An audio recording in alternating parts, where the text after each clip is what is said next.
Hello guys, welcome to our channel wellness Ki Pathshala. आज की video हमारी मेंटल हेल्थ से रिलेटेड है। गाइस, हमारी मेंटल हेल्थ बहुत इंपॉर्टेंट है क्योंकि ये डायरेक्टली अफेक्ट करता है कि कैसे हम सोचते हैं, कैसा फील करते हैं और अपनी डेली लाइफ में कैसे रिएक्ट करते हैं। जब हमारी मेंटल हेल्थ अच्छी होती है तो हम स्ट्रेस को अच्छे से हैंडल कर पाते हैं, डिसीजंस ले पाते हैं और स्ट्रॉन्ग रिलेशनशिप्स बिल्ड कर पाते हैं। ये हमारी चैलेंजेस और सेटबैक्स को भी पॉजिटिव माइंडसेट के साथ मैनेज करने में मदद करता है। लेकिन अगर मेंटल हेल्थ अच्छी नहीं है तो सब कुछ अफेक्ट हो सकता है, चाहे वो काम हो, स्कूल हो या हमारी दूसरों के साथ इंटरैक्शंस। ये एंजाइटी, डिप्रेशन और इवन फिजिकल हेल्थ प्रॉब्लम्स तक लीड कर सकता है। इसलिए अपनी मेंटल हेल्थ का ध्यान रखना बहुत ज़रूरी है क्योंकि ये बैलेंस्ड, हैप्पी और फुलफिलिंग लाइफ जीने के लिए इसेंशियल है। जैसे फिजिकल हेल्थ की केयर करना इम्पॉर्टेंट है, उतना ही इम्पॉर्टेंट है मेंटल हेल्थ की भी केयर करना। इस वीडियो में मैं आपको 7 पावरफुल स्ट्रैटेजीज बताऊंगी जो आपकी मेंटल हेल्थ को बूस्ट करने में हेल्प करेंगे। ये टिप्स बिल्कुल एक्शनेबल हैं जो आप आज से ही अपनी लाइफ में अप्लाई कर सकते हो, चाहे आप कितने भी बिजी हो या ओवरवेल्म्ड फील कर रहे हो। छोटे माइंडसेट चेंजेस से लेकर डेली प्रैक्टिसेस तक हर स्टेप आपको अपने बेस्ट सेल्फ के करीब ले जाएगा, तो वीडियो एंड तक जरूर देखो।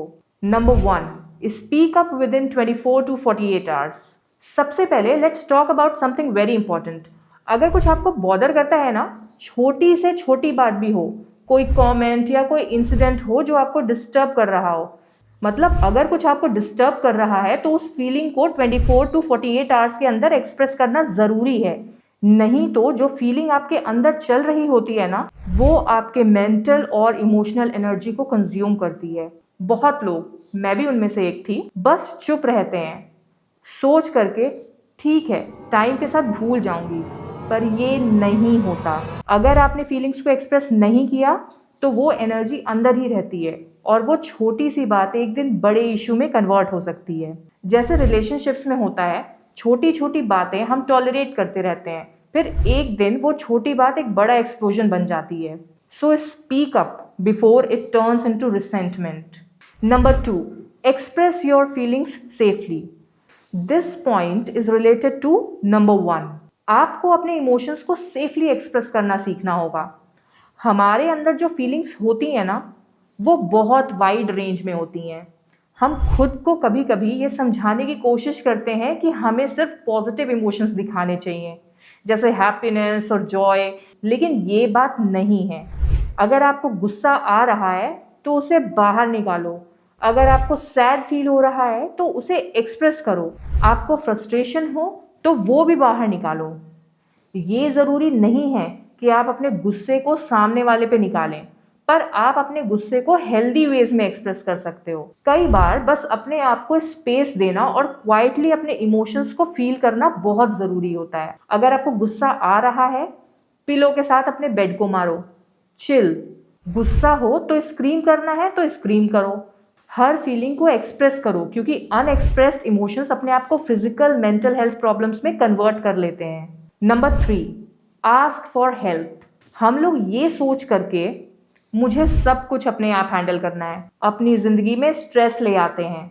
सोचने लगते हैं कि अगर हम मदद मांगते हैं तो हम वीक लगते हैं, लेकिन ये बिल्कुल गलत है। Asking for help does not make you weak, it makes you human.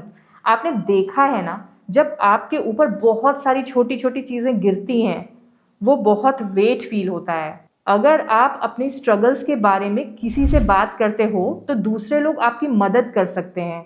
अगर आप मदद नहीं मांगते तो ये वेट आपके ऊपर ही रहता है। सो नेक्स्ट टाइम अगर आपको ज़रूरत हो तो हेल्प ज़रूर मांगना। Number 4, take care of your self like you do for your best friend.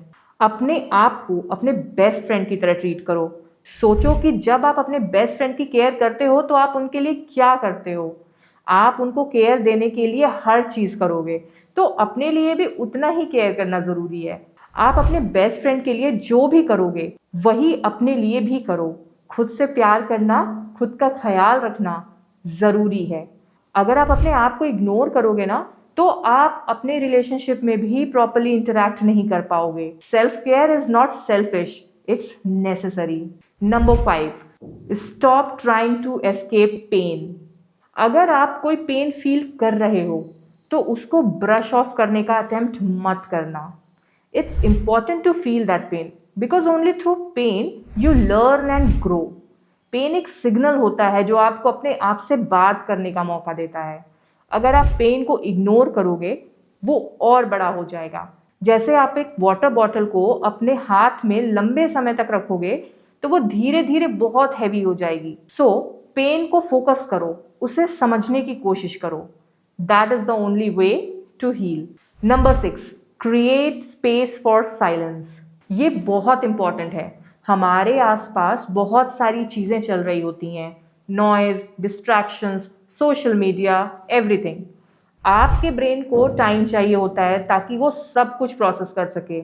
अगर आप अपने दिन में थोड़ा सा साइलेंट टाइम निकालते हो, जैसे 10 मिनट्स की ब्रेक, तो ये आपको ज़्यादा एफिशिएंट बनाता है और आपका ब्रेन रीप्रोसेस होता है। अगर आप बोर्डम फील करते हो तो अपने आप से पूछो, क्या मैं रिलैक्स कर रहा हूँ?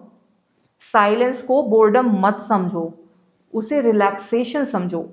ये एक सेल्फ केयर मेथड है जो आपके मेंटल हेल्थ को बहुत इंप्रूव करता है। Last but not the least, अपने थॉट्स को पेपर पे उतारो। अगर आप ओवरथिंक करते हो या आपके माइंड में बहुत चीज़ें चल रही होती हैं तो अपने थॉट्स को लिखना ज़रूरी है। जर्नलिंग से आप अपने थॉट्स को क्लियर कर सकते हो और अपने इमोशंस को रिलीज कर सकते हो। आपको बस अपने माइंड को सेफ स्पेस देना है। जब आप लिखते हो ना तो आप अपने थॉट पैटर्न को समझ सकते हो और अपने आप को बेटर समझ सकते हो। राइटिंग से मेंटल क्लैरिटी मिलती है और आप अपने गोल्स और लाइफ की डायरेक्शन को थोड़ा क्लियर कर पाते हो। तो ये थे 7 वेज जो आप अपनी मेंटल हेल्थ को इम्प्रूव करने के लिए अपना सकते हो। अगर आपको ये वीडियो पसंद आई तो please like, share and subscribe. Thank you so much for watching. मिलते हैं अगली वीडियो में, तब तक के लिए स्टे हेल्दी, स्टे हैप्पी।